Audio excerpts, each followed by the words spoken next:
Oh, hello there. How are you doing?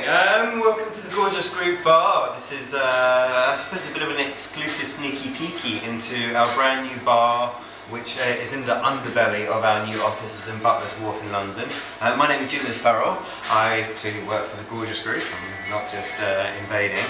And I'm the drinky guy, so I tend to come up with a lot of the drinks and the concoctions that eventually get sent out all around the world in our different bars that we do consultancy for. Now, why am I here on a Friday evening? I'm here because there's nothing I like more than at the end of a hard day's creating cocktails to, well, make some more cocktails really. And this particular cocktail, I suppose, has got more of a reason to it than that. I have competed for the past few years in world-class competition and I would like to continue to do so. Now, the difficulty is I don't actually have a regular bar for me to promote and sell my cocktail at. So what I thought I'd do is I'll film a video of myself making the cocktail, and if you're interested, please watch and join me at home or in the bar. Make the cocktail, let me know what you think, talk about it, put it on your menu, don't put it on your menu, just drink it, just sell it to your customers. We'll see what happens. I'm going to start off by making a cocktail, and it's going to be a whiskey-based cocktail, particularly inspired by a very inspirational presentation from my good friend Colin Dunn and the venerable Dave Broom, talking about whiskey at the World Class Forum this year. And they were talking about the relationship between the East and the West to a certain extent, how Japanese whiskey and the Japanese attitude to whiskey has really invigorated the Western culture, the Western attitude to whiskey, and how those two are kind of synonymous and work together to progressing and developing what we understand as whiskey nowadays, indeed how it can work as a mixing spirit. So I've decided to go for Cardi 12. Now, we don't necessarily see a lot of things happening with Cardi 12. It's definitely huge in Spain, but what I'm particularly attracted to is the fact that it's uncluttered, I think was the specific word that Jim Murray used when describing it. So it's got a simplicity to it, but it's got a richness as well. It's spent 12 years in American oak barrels, which means obviously it's got quite a honeyed and a toffee note. It's got a good wood influence as well. So actually I've put in 40, I'm going to top it up a little bit, not quite a double though, and put in 45 ml of our Cardi. And something that we're seeing a little bit more of, I'm delighted to see bartenders becoming more and more confident in doing this and combining two different base spirits. Time was that you would never really dare to do such a thing, but nowadays, since I suppose we've seen the likes of penicillin come up on the scene, it's quite interesting just to add a little nuance to maybe more of a sort of richer, sweeter honeyed whiskey and add a touch of savouriness or smokiness or a slight pepperiness, which is exactly what Talisker is doing here.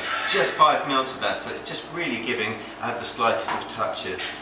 Next, here comes the yeast. We've got a sake, this particular sake, and it's not too important which one you use, although there are definitely subtle differences, but this particular sake, which is a cashew Thai, is quite interesting because not only does it have that typical umami flavour, again a flavour that in the Western world we're becoming, we start to understand a little bit more, and that sort of creamy mouthfeel which is typical of sake, but more to the point, it has almost a touch of woodiness to it, which is a little bit unusual for sakes, and that of course complements the woody notes coming from the whiskey.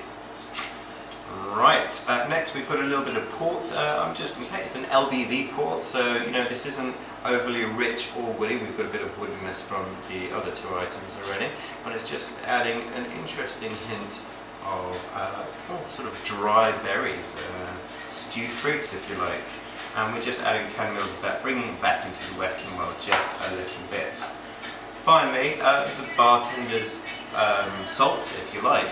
We're just going to tie in these ingredients all together with just a touch of simple syrup, and that's 1:1 unrefined cane sugar, which tastes just a little bit more natural than using a simple gum or wachu gum, and again reflects the slight sort of vanilla and toffee notes that you get from Diageo. Anyway, right, okay, I am going to start to give that a little stir. We're using, as you can see, a very typical Japanese yari mixing glass, and I'm also using some hand-cut block ice put together earlier. Right, and we're just starting off dilution. Now, we don't want to get this too over diluted, but we want to get it nice and cold. Of course, decreasing the amount of surface to liquid ratio by using these lovely blocks, as well as being quite spectacularly looking. Have a little taste of that. Yeah, just a very interesting contrast and interplay of flavours here. That's nearly ready to go.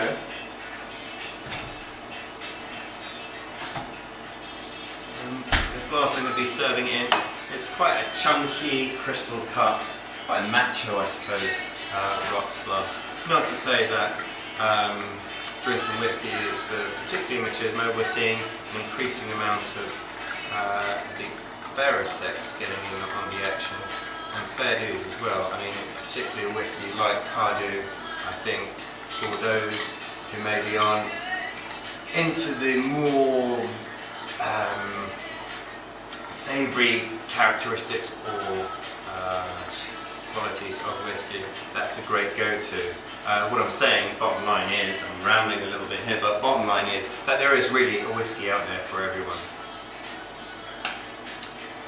Alright, and that's pretty smashing and ready to go. I'm going to pour that in. You can see you've got this lovely sort of almost like a rosé colour coming from that. And I'm going to garnish it with an ice ball, as tends to be the fashion back east. But not just any ice ball. I basically put a shiso leaf in here.